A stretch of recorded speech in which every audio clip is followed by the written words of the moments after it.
예배 나오신 여러분들을 주님의 이름으로 환영하고 축복합니다.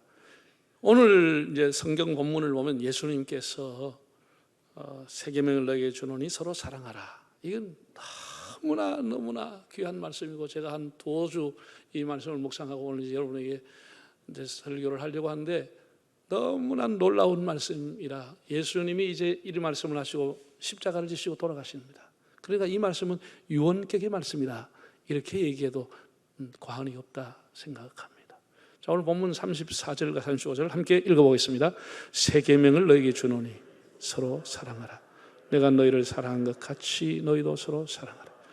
너희가 서로 사랑하면 이로써 모든 사람이 너희가 내 제자인 줄 알리라. 아멘. 참 놀라운 말씀입니다.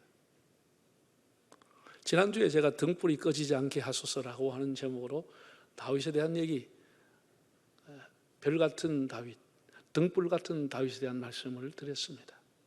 다윗이 훌륭하죠. 그러나 다윗은 다윗만큼 훌륭한 것입니다. 신약에는 다윗과 견줄 수 있는 사람이 베드로와 바울 같은 인물이 나오지만, 베드로만큼, 바울도 바울만큼 위대한 사람이지 예수님에게 견줄 수는 없는 겁니다. 예수님은 어떤 사람과 비교할 수 없는 우리 모든 사람의 삶의 기준이 되시는 분이십니다. 그 예수님께서 그 유언격으로 하신 말씀이 세 계명을 너에게 주노니 서로 사랑하라고 했습니다. 우리 예수님을 따르는 제자들, 예수님을 따르는 사람이라고 하면 이 말씀을 깊이 명심하고 받아들여야 합니다. 자, 먼저 우리가 세 계명에 대해서 말씀하겠습니다. 여러분, 계명이라고 하는 것은 권면이 아닙니다. 해도 되고 안 해도 되고 하는 그런 옵션이 우리에게 있지 않아요. 계명이라고 하는 것은 명령인 것입니다. 십계명은 권면이 아니고 하나님의 명령이듯이, 새로운 계명은 예수님의 명령인 것입니다. 예수님을 따르는 자에게 하신 주님의 명령인 것입니다. 내가 선택할 수 있는 사항이 아니에요.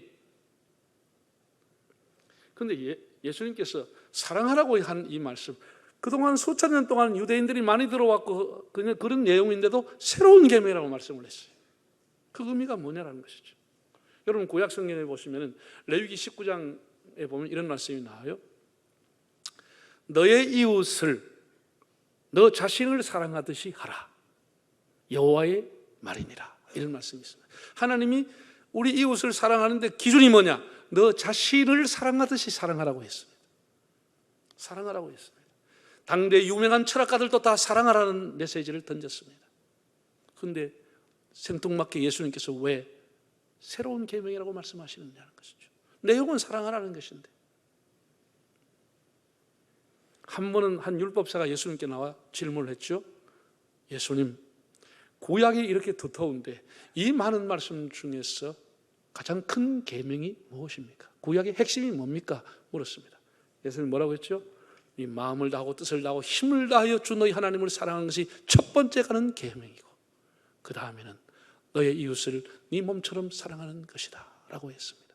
그러니까 구약의 가르침의 핵심도 하나님을 사랑하고 이웃을 사랑하는 겁니다.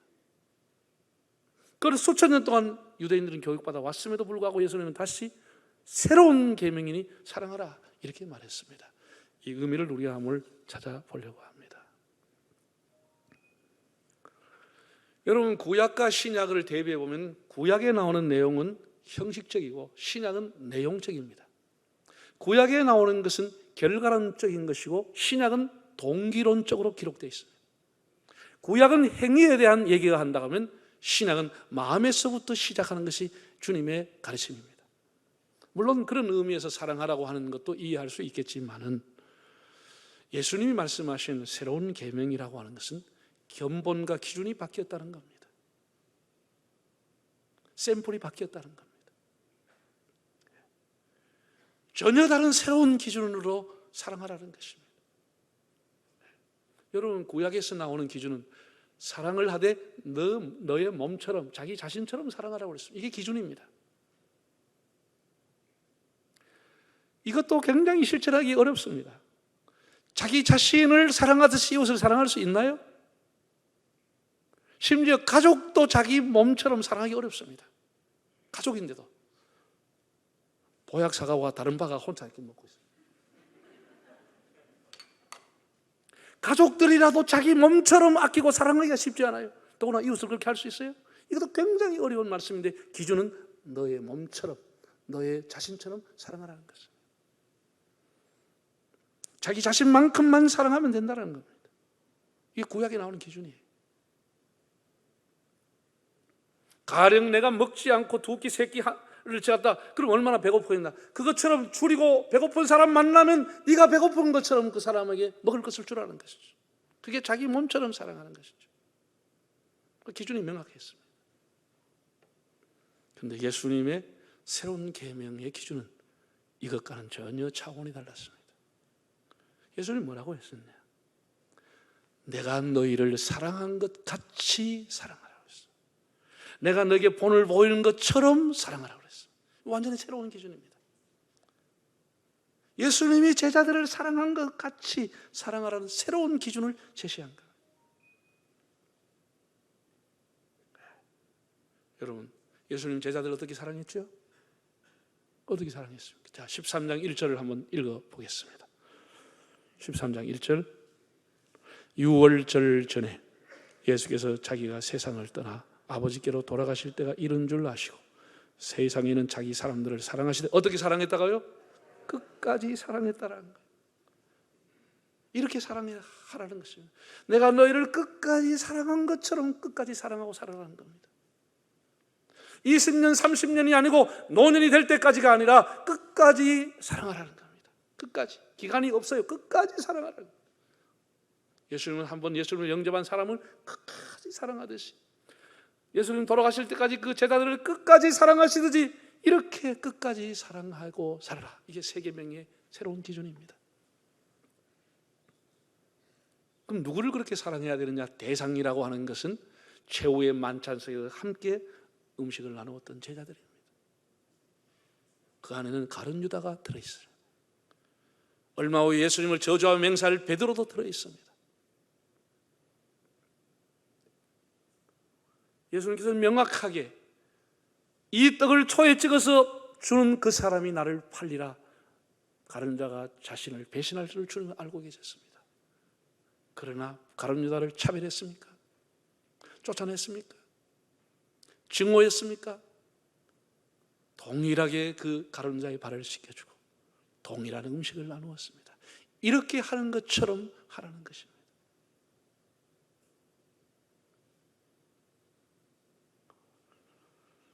배신자에게 원수에게도 동일하게 사랑을 베풀으라는 것입니다. 이건 옛 계명으로서는 불가능한 일입니다. 죄인까지 원수까지도 품고 사랑하라. 이것이 새로운 계명이고 새로운 기준이라 이렇게 말씀을 했습니다.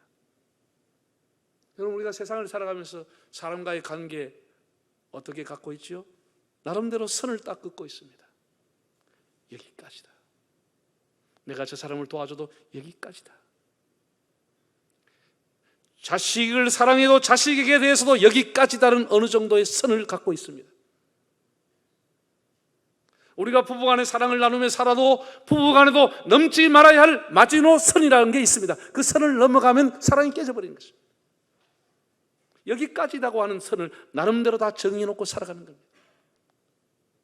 그런 것 없이 끝까지 사랑하고 원수까지 사랑하는 사람은 별로 없습니다.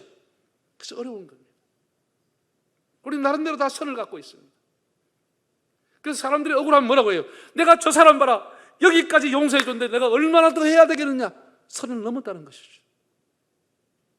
내가 여기까지 참았는데 얼마나 더 참아야 되느냐? 참는 것도 선을 갖고 있는 것입니다. 다 나름대로 선을 갖고 사람을 대하고 있는 겁니다. 이게 우리 인간이 가지고 있는 한계라고 하는 겁니다. 예수님은 그렇게 하지 말라는 거예요. 용서도 이런 것이 7번 하라고 했어요. 그런 선을 다 지워버리라는 거예요. 그 라인이 필요 없다는 것이죠.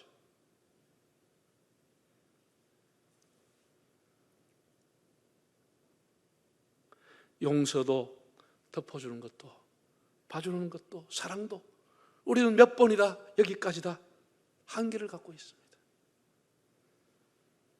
예수님이 그렇게 하지 말라는 것입니다. 내가 가룟 유다를 품었듯이 그렇게 하라는 것이죠. 그러면서 어떻게 사랑해야 되느냐라는 데에 대해서 서로 사랑하라고 했습니다. 서로 사랑하라는 거예요. 서로 발을 씻어주고, 성경에는 서로라는 말이 많이 나오는데 서로 용서하고, 서로 불쌍히 여겨주고, 서로 위로하고, 서로 봉사하라는 것이죠. 이 서로라고 하는 뜻은 헬라어를 찾으면 그 어원이 올라가면 알로스라고 하는 단어가 나오는데, 알로스에서 파생된 단어입니다. 알로스는 상호간에 혹은 먼저라는 뜻을 갖고 있습니다. 결코 일방적인 것이 아니고 서로 사랑하라, 먼저 사랑하라는 것입니다. 먼저 손을 내밀으라는 것이죠. 먼저 위로하고 먼저 용서해 주라는 겁니다. 이게 새로운 계명의 기준이라는 것입니다. 서로 사랑하라고 하는 것은 먼저 사랑하라고 하는 새로운 기준이라고 하는 사실입니다. 이렇게 서로 사랑하라. 여러분, 예수님이 이렇게 말씀할 때 1차적인 대상이 누굽니까? 누구에게 예수님 하신 말? 지금 다락방에 앉아있는 12명의 제자들에게 예수님이 서로 사랑하라고 했어요. 제자들끼리 먼저 사랑하라고 하십니다. 예수님은 거창하게 인류를 사랑하라 그렇게 말씀하지 않았습니다. 동고동락하는 제자들끼리 먼저 사랑하라고 했습니다. 가까이는 배우자, 가까이는 자식들, 가까이는 부모님, 가까이는 교인들, 가까이는 남녀 전도 회원들부터, 가까이는 사람부터 먼저 섬기고 먼저 사랑하라고 했습니다. 너희들끼리 먼저 사랑하라, 서로 사랑하라고 했습니다. C.S. 루이스라고 하는 신학자가 이런 말을 남겼습니다. 개개인의 사랑을 하지 않고 나는 인류를 사랑한다라고 하는 사람은 아무도 사랑하지 않는다는 뜻이다, 이렇게 얘기했습니다. 개개인을 사랑하지 않고 나는 인류를 사랑한다, 사랑하지 않는 자의 변명이라고 했습니다. 나는 그 말에 공감이 갑니다. 사랑이라고 하는 것은 대상이 분명한 겁니다. 여러분, 가까이 있는 사람부터 사랑하라, 이게 서로 사랑하라는 주님의 의미인 것입니다. 내부터 먼저 하면 되는 거예요. 내부터 먼저. 네. 서로 사랑하라. 그러면 예수님께서 이렇게 새로운 계명으로 서로 사랑하라고 하는 그 정신이라고 하는 게 뭘까? 그 뿌리는 뭘까라고 하는 것을 생각해 보면은, 예수님이 새로운 계명 서로 사랑하라고 하는 의미는 희생적인 사랑을 의미하는 겁니다. 희생하라는 겁니다. 여러분, 동양의 사상을 이루는 것은 동양에서 유교와 그리고 불교에서 나오는, 유교와 불교의 사상이 동양의 모든 사상의 근원이 됐습니다. 자, 화면을 보실까요? 화면을 보면 유교의 핵심 사상이 뭐냐? 인이라고 하는 거예요. 사람 인변에 도이자를 써서 어질 인자를 쓴 게 인이라고 하는 것이 유교의 가장 핵심적인 사상입니다. 불교는 뭐냐? 자비라고 하는 거예요. 사랑자 슬플비, 사랑하면서도 슬픔, 이것을 다 아는 것을 자비라고 하는 거예요. 기독교의 중심 사랑은 역시 예수님의 새로운 계명이 사랑이라고 하는 거예요. 좀 더 고상한 용어로 하면 기독교의 특징은 박애주의, 박애, 사랑입니다. 사랑해를 사랑해, 하나님 사랑, 사람 사랑, 박애라고 하는 겁니다. 자, 됐어요. 여러분, 유교는 말이죠, 사람과 사람과의 관계, 군신과의 관계, 남녀과의, 부부과의 관계, 모든 관계, 그 공존할 수 있는 중심이 어질다고 하는 인이 들어가 있지 않으면 다 무너지는 것이에요. 어진 정치를 하는 것이 왕의 모토인 것이에요. 그래서 어질다, 인자무적이다, 어진 사람은 적이 없다, 이렇게 늘 가르쳐 왔습니다. 의료기술이 있어서 사람을 고쳐주는 사람 돈 벌려고 하지 말고 뭘 베풀었냐? 인술을 베풀어라. 어진 기술을 베풀어라. 인술이라고 합니다. 그래서 의만 주장하지 말고 인의, 어질고 의를 주장해야 그것이 맞는 것이라는 것이죠. 인의를 주장하라고 얘기했습니다. 그게 유교의 가르침입니다. 유교는 인입니다. 불교는 뭐라고 그랬죠? 자비라고 합니다. 불교는 사람이 돌을 따고 수양해서 최고의 경지에 올랐을 때를 뭐라고 하느냐? 자비를 깨달았다, 이렇게 말합니다. 자비를 깨달았다. 사랑하는 것과 슬픈 것을 다 깨닫게 된 것입니다. 그래서 불교의 부처 석가모니를 우리가 뭐라 그러죠? 일반 불교에서 뭐라 그러냐? 대자 대비 하신 분이다. 대자라고 그래요. 대자 대비, 큰 자비를 깨달았던 분이다, 이렇게 말하는 겁니다. 불교는 자비가 핵심입니다. 우리 기독교는 뭐라고요? 사랑이라는 거예요. 그럼 그 사랑이 어떤 사랑이냐는 것이지. 사랑도 여러 가지가 많아요. 부부 간의 애정도 있어요. 가족 간에 지내는 혈연적인 사랑이 있어요. 친구 간에 지내는 우정이라는 게 있어요. 그 헬라어로 다 단어가 달라요. 스톨케, 필리아, 에로스 다 달라요. 예수님이 하시는 이 사랑이라고 하는 것은 아가페 사랑, 자기 희생적인 사랑을 말씀하는 겁니다. 자기가 희생되는 사랑을 말하는 겁니다. 고린도서 13장에 바울이 유명한 사랑장이 나오지만 그걸 읽어보면 사랑이 없으면 소리나는 구리요 울리는 꽹과리요 아무것도 아니라 그랬습니다. 그 사람은 비록 산을 옮길 만한 능력이 있고 모든 비밀을 알고 모든 정보를 알고 모든 미래를 알고 예지력과 능력을 갖고 있다 할지라도 희생적인 사랑이 없다고 하면 그 사람이 가지고 있는 모든 것은 다 헛것이라고 그랬어요. 아무런 유익이 없다고 그랬어요. 이런 희생적인 사랑이 없는 이 문화와 과학이 어떻게 돼요? 사람을 더 타락시키고 있는 것이죠. 아무런 유익이 없는 것이죠. 유익이 없는 것. 사람을 조금 편리하게 할 줄은 모르지만 모든 것을 다 타락시키고 사람을 더 이렇게 아무것도 아닌 그런 것입니다, 여러분. 희생적인 사랑이 있어야 하는 겁니다.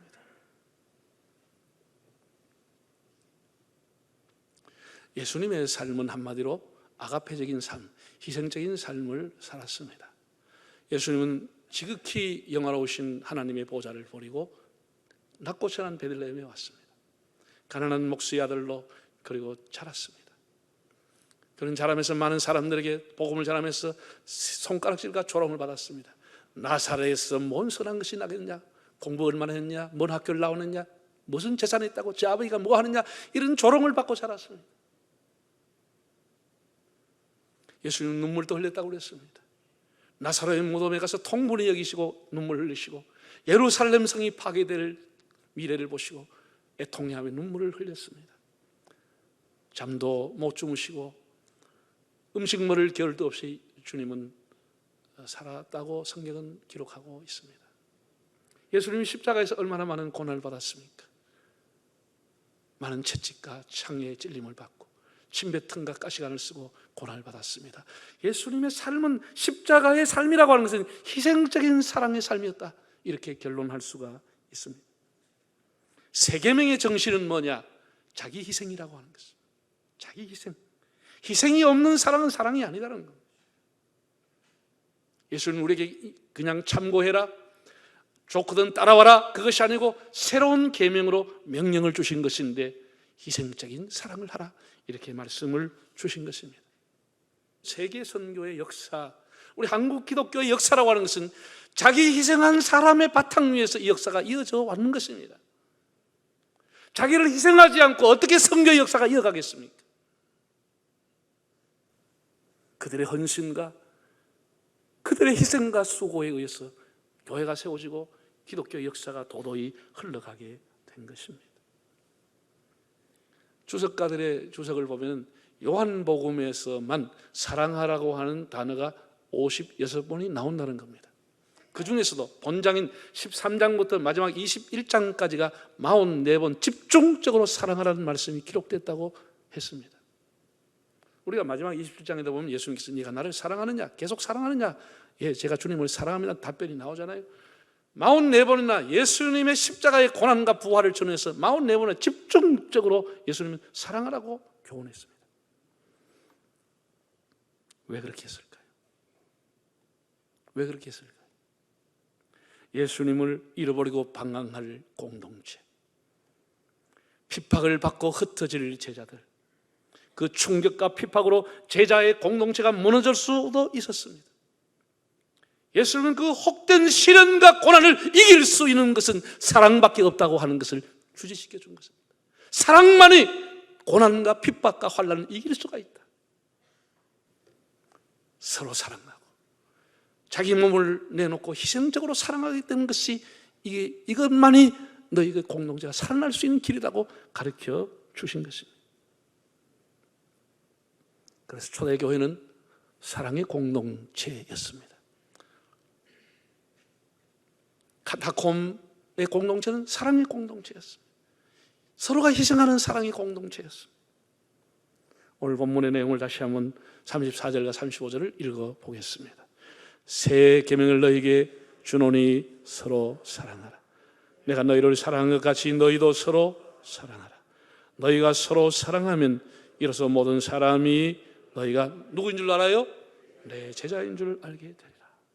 여러분, 사람은 미워하며 살기는 쉬워요. 그건 어렵지 않아요. 사랑하며 살기가 어려운 겁니다. 그러나 우리가 서로가 사랑하고 살면은 다른 사람이 볼 때 그것은 예수님의 제자의 신분증이요 배지가 될 수 있다라고 말했습니다. 교회는 주님이 사랑의 공동체로 세워주신 것입니다. 요한 1서, 2서, 3서에 보면 요한이 그것을 기록하는 주제가 뭐냐? 사랑이라는 얘기입니다. 하나님을 사랑하노라 하면서 형제를 사랑하지 않은 사람은 거짓말장이에 불과하다고 했습니다. 사랑하는 자들아 우리가 서로 사랑하자라고 했어요. 사도 요한이 인생 만년에 100살 가까이 살았습니다. 만년에 그 사랑하는 제자들이 양손을 잡고 부축해서 강대상에 서게 되면 그런 한마디 했다는 거예요. 서로 사랑하라. 그랬다는 거 아닙니까? 사랑하는 성도 여러분, 지금 우리 사회는 위기를 겪고 있습니다. 무엇이 우리 사회의 위기이고 우리 가정과 교회의 위기일까요? 전염병의 위기입니까? 정치의 위기입니까?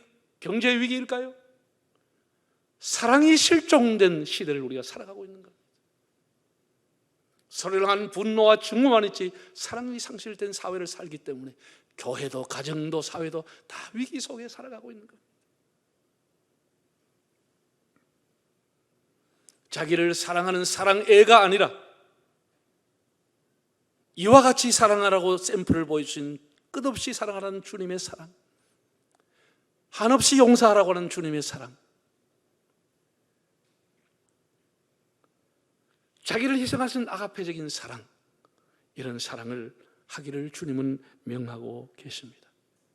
주님은 에베소 교회를 향해서 이렇게 첫사랑을 회복하라고 했습니다. 처음 믿었을 때 하고 싶었던 그 마음, 처음 믿을 때는 수고하고 땀 흘리고 밤을 새워도 교회에서 일하고 싶었던 그 마음들, 서로 섬기려고 하는 그 마음을, 그 사랑을 회복하라는 것입니다. 그 사랑을 회복하지 아니하면 촛대를 옮겨버리겠다고 하는 겁니다. 교회는 필요가 없다는 것입니다.